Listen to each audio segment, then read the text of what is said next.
दोस्तों, कथा प्रसंग यूट्यूब चैनल पर आप सभी का स्वागत है। चलिए सुनते हैं आज का प्रसंग।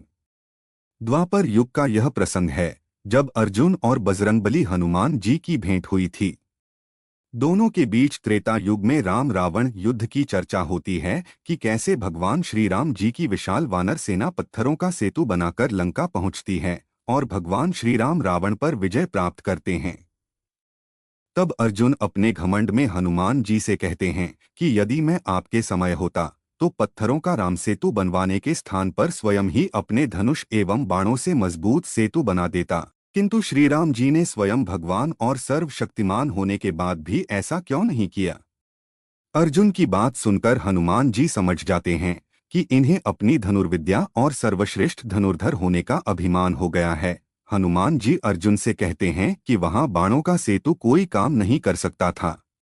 यदि उस समय कोई सेतु बन भी जाता तो हमारी सेना में एक से बढ़कर एक महाबली और विशालकाय वानर और रीछ थे।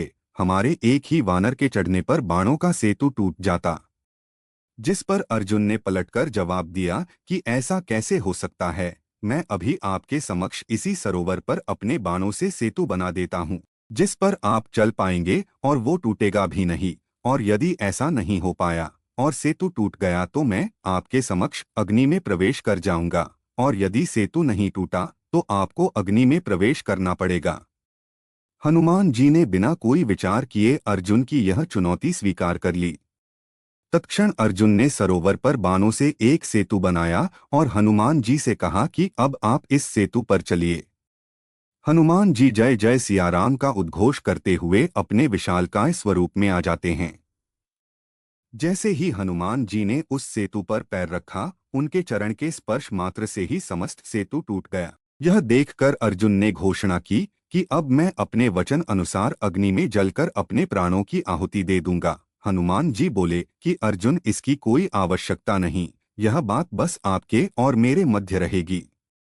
परंतु अपने संकल्प के पक्के अर्जुन भी नहीं माने और अग्निदाह के लिए लकड़ी एकत्र करने लगे।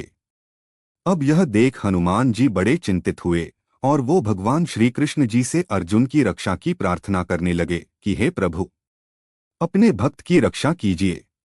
उनकी प्रार्थना सुनकर भगवान श्री कृष्ण एक वृद्ध ब्राह्मण के रूप में वहां प्रकट होकर बोले, यह लकड़ी आदि की व्यवस्था कैसी? भोजन बना रहे हो क्या?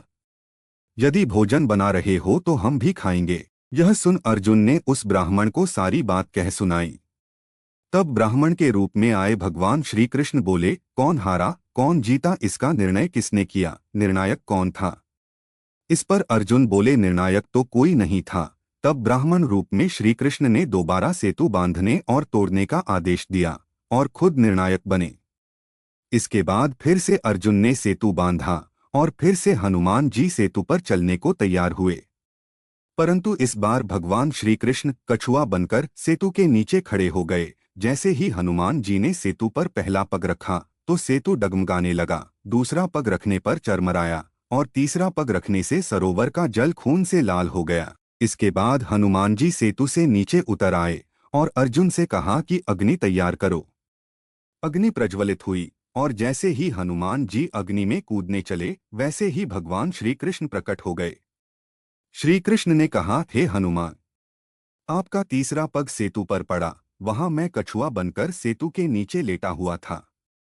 आपकी शक्ति से आपके पैर रखते ही मेरे कछुआ रूप से रक्त निकल गया।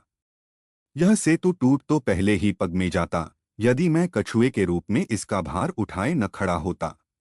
यह सुनकर हनुमान जी को काफी कष्ट हुआ और उन्होंने क्षमा मांगते हुए कहा कि हे प्रभु, मैं तो बड़ा अपराधी निकला जो आपकी पीठ पर मैंने पैर रख दिया। मेरा ये अपराध कैसे दूर होगा भगवन?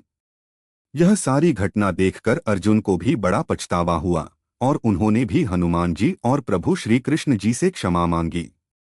श्री कृष्ण जी ने हनुमान जी से और अर्जुन से कहा, ये सब मेरी इच्छा से हुआ है, आप दोनों मन दुखी मत करो। अब मेरी इच्छा है कि हे हनुमान जी, आप महाभारत के युद्ध में अर्जुन के रथ की ध्वजा पर स्थान ग्रहण करो। हनुमान जी ने कहा, जैसी आज्ञा प्रभु। इसीलिए द्वापर में हनुमान जी महाभारत के युद्ध में अर्जुन के रथ के ऊपर ध्वजा पर विराजे हुए थे। यही कारण था कि अर्जुन का रथ सभी बाधाओं से सुरक्षित रहा। तो दोस्तों, कैसी लगी आपको यह कहानी? हमें कमेंट बॉक्स में जरूर बताएं। वीडियो को देखने के लिए धन्यवाद। यदि आपको हमारा यह प्रयास पसंद आया हो तो लाइक और शेयर करना न भूलें। चैनल को सब्सक्राइब अवश्य करें। तो दोस्तों, मिलते हैं अगले वीडियो में। तब तक के लिए जय हिंद, जय भारत।